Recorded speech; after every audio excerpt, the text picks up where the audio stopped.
Hi, welcome to the second part. I want to make my Sleeping Beauty blonde, so first I indicate light reflections on the upper part of her head and also on the upper part of all hair strands. Next, I do shading on the hair. I use light umber and I try to analyze which strands of hair are on the upper layer so they will be lighter and which ones are more in the depth of her hair so they will be slightly darker. Also, I darkened area of her hair around her face and around flower. Also, hairs are darker along her back. As a main color, I selected cream because I really want her to be very pale blonde. Also, for several strands, I added 50% French gray. It really helped me not to make her very yellow headed, and it's always a risk when you do pale blonde to end with very yellow hair. So that's why I prefer to mix this pale yellow colors like cream or beige with French gray colors. In this way, my light hair looks more like platinum blonde.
Now it's time to think about light and shadows for the whole picture.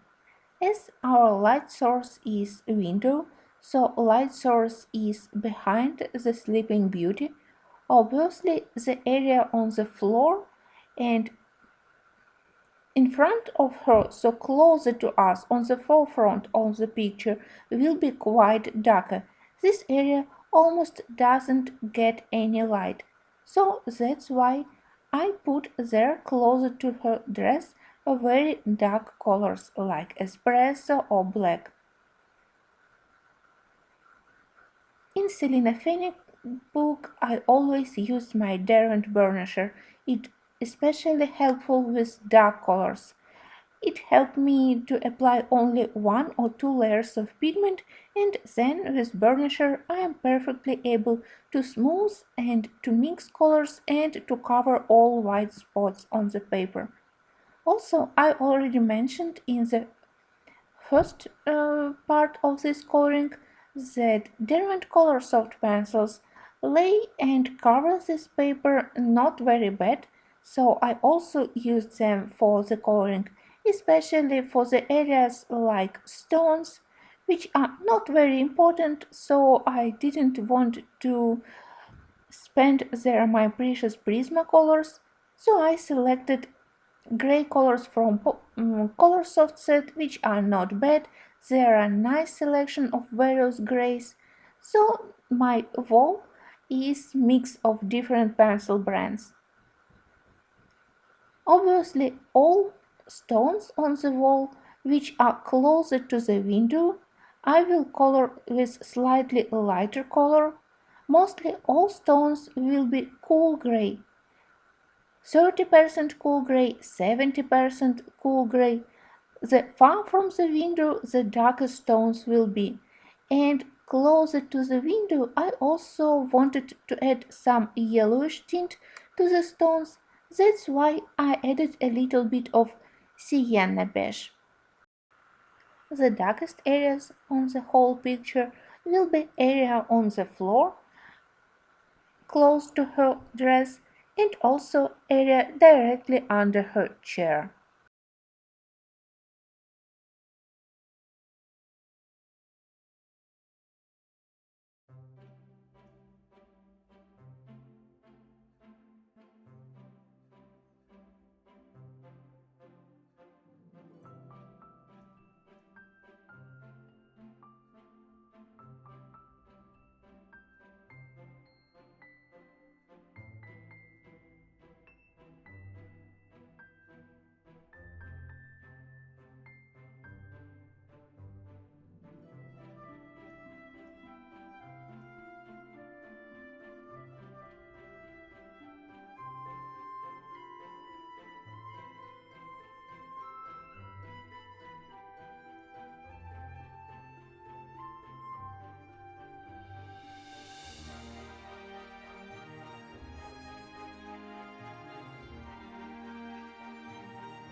When all stones are finished, it's time to think about leaves.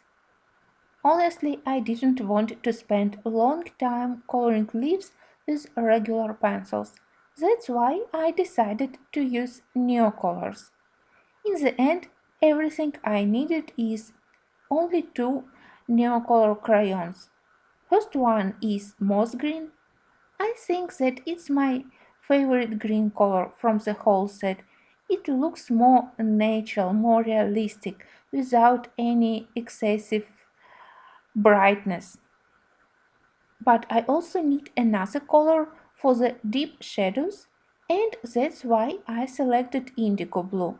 First, I use indigo blue to decide for myself which areas will be darker, so will be in the shadow, and it's quite easy to decide because Selena finished already draw some leaves on the upper layer, and the rest of the leaves are in the depths. So the background of leaves I first colored with indigo blue and then on top of it I applied moss green. Leaves which are on the upper layer they will be lighter and for them I used only moss green and I also tried to use less pressure to apply less pigment. In this way they will be light green.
When it's time to use water with neocolors, I tried to start from the lightest areas.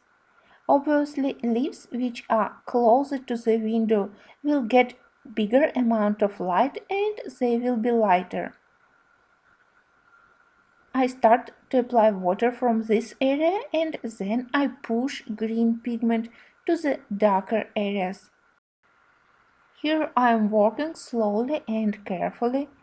I try to not move excessively pigment in the dark areas. I don't want the dark pigment go to the green area. I try to wipe away excessive pigment with my paper towel. I really want to maintain this balance between light and dark green parts. I think that mix of indigo blue and moss green created pretty nice looking shadow areas for the leaves. At least I am quite happy for, for the contrast which I got in this mess of leaves. Some of the leaves on the upper layer are very pale green, and I even left some uncolored area where later I will add yellow highlights, yellow light reflections from the sunlight from window using yellow pencil. I tried to make leaves closer to the edges of the picture darker and closer to the window lighter. And you also have to think about shadows which leaves cast on the window, on the stones around the window, so you will need to draw shadow from the leaves on the stones.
New colors really helped me to save a lot of time. I think that I would spend maybe 2 or 3 times longer for coloring this frame of leaves with regular pencils, and also there is a nice difference of texture. You know that new colors after activating with water, they have very matte finish, and dress which has similar colors but it's colored with Prismacolors, so it has very delicate waxy shining, and this difference of textures also helped me not to lose this green dress of the Sleeping Beauty among green leaves. Now I will patiently wait until paper will dry completely. Then I will iron it before I actually start to color the rest of the picture, because I really prefer to work on smooth paper. So I hope to see you in the final part. Thanks for watching.